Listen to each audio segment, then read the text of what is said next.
नमस्कार दोस्तों, स्वागत है आप सभी का हमारे YouTube channel try to explore पर। अगर आप बैंक में पैसे जमा कराने के लिए जा रहे हैं और आपके पास में जो पैसे हैं उनमें से कुछ नोट नकली हैं, तो बैंक वाले आपके उन पैसों को जमा तो कर लेंगे, लेकिन उसमें से जो नकली नोट हैं उसके बदले की अमाउंट आपके अकाउंट में डिपॉजिट नहीं करने वाले हैं। जी दोस्तों, अगर आप उन नकली नोटों को वापस मांगेंगे तो बैंक वाले ना तो आपको वो नोट वापस लौटाएंगे और ना ही उसके बदले की अमाउंट आपके अकाउंट में जमा करने वाले हैं। दरअसल आरबीआई के नियम ही कुछ ऐसे हैं जिसमें फेक करेंसी को लेकर एक नियम है कि अगर आप 5 से ज्यादा नकली नोट एक बार में ही बैंक में जमा कराने की कोशिश करते हैं तो बैंक आपके खिलाफ पुलिस कंप्लेंट भी फाइल करने वाला है। और अगर 5 से कम भी नोट अगर आप जमा करा रहे हैं तो उसके बदले की अमाउंट आपके अकाउंट में डिपॉजिट नहीं होने वाली है। तो आखिरकार आप किस तरीके से पहचान कर सकते हैं कि आपके पास में जो नोट है वो असली है या फिर नकली, उसी के बारे में इस वीडियो में बात करने वाले। तो वीडियो काफी इंफॉर्मेटिव होने वाला है, अंत तक जरूर देखें और अगर वीडियो पसंद आता है तो एक लाइक और चैनल को सब्सक्राइब जरूर करें। चलिए तो इस इंटरेस्टिंग वीडियो को शुरू करते हैं।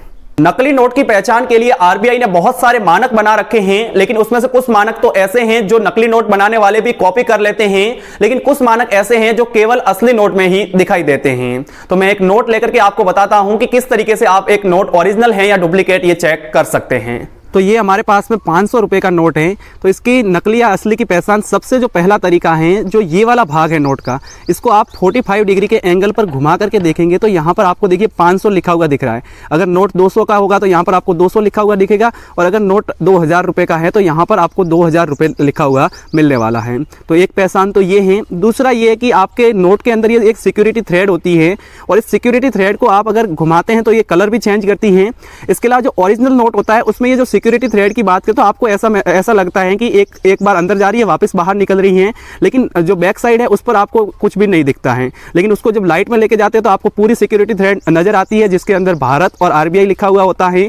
तो अगर असली नोट है तो वो कुछ इस तरीके से आपको दिखेगी, लेकिन जब अगर नोट नकली है तो आपको ये सिक्योरिटी थ्रेड भी एक तरीके से प्रिंटेड की तरह दिखेगी, जिसमें आपको लगेगा कि ऐसे प्रिंट ही कर रखी है, और उसमें आपको इस तरीके का फील नहीं आएगा कि कलर चेंज हो रहा है। तो ये भी एक पहचान का तरीका है। दूसरी बात, अगर ओरिजिनल नोट है तो देखिए ये आपको यहाँ पर गांधी जी का फोटो दिख रहा है और उसके साथ में 500 प्रिंटेड लग रहा है अगर आप लाइट के सामने इसको लेके जाएंगे तो। हालांकि जो डुप्लीकेट नोट होते हैं उसमें भी गांधी जी का वाटरमार्क तो होता है, लेकिन उसमें क्या होता है कि जो लाइनिंग होती है वो एज कंपेयर टू जो ओरिजिनल नोट है उससे थोड़ी मोटी होती है। तो ये भी एक पहचान का तरीका है कि आपको गांधी जी का जो वाटरमार्क दिख रहा है वो एग्जैक्ट जो ओरिजिनल नोट है उसकी तरह दिख रहा है या नहीं। इसके अलावा पहचान का एक और तरीका ये है कि यहाँ पर ये दृष्टिबाधित लोगों के लिए लाइनें बना रखी है। तो इन लाइनों की बात करें तो अगर आप इनको यहाँ पर स्पर्श करेंगे तो एक तरीके से खुरदरी महसूस होगी। तो इससे भी आप ये पहचान कर सकते हैं कि ये वाला नोट ओरिजिनल है या फिर डुप्लीकेट। इसके अलावा भी बहुत सारे तरीके हैं। यहाँ पर भी देखिए ये 500 लिख रखा है ओरिजिनल नोट में, यहाँ पर 500। अगर 200 का नोट है तो 200, और 2000 का नोट है तो यहाँ पर 2000 लिखा हुआ मिलता है। तो इस तरीके से बहुत सारी पहचान है जिसको करके आप ये पता कर सकते हैं कि ये नोट ओरिजिनल है या फिर डुप्लीकेट।